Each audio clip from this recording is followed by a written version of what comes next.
দিলে তো এই বয়সে তাল গাছের উপর ওঠার কথা না। তাই আগে আপনার দাদার গোড়া কৃমিগুলা মারতে হবে।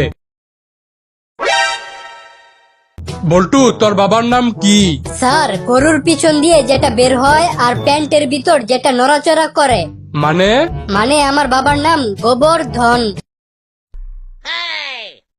বল্টু, তোমার সাথে আমার কিছু গুরুত্বপূর্ণ কথা আছে।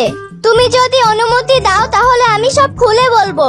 আরে, ভালো কাজে অনুমতি লাগে না, তুমি খোলো।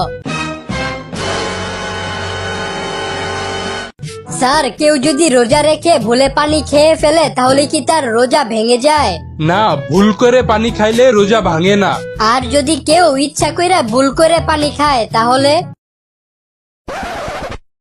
দোস্ত, জানোস, বিয়ে করার জন্য কালকে একটা পাত্রী দেখতে গেছিলাম। তারপর? পাত্রী এসে আমাকে নাস্তা দিয়ে গেছে দুধ আর আনারস। বলতো কেমনটা লাগে? পাত্রীর বয়ফ্রেন্ড আছে বললেই তো হয়, আমাকে জানে মারার দরকার কি? আচ্ছা বল্টু, বলতো কেমন ছেলে বিয়ে করার উপযুক্ত? যে ছেলে রাতের অন্ধকারে মোবাইলে চার্জার কানেক্ট করতে পারে সে ছেলে।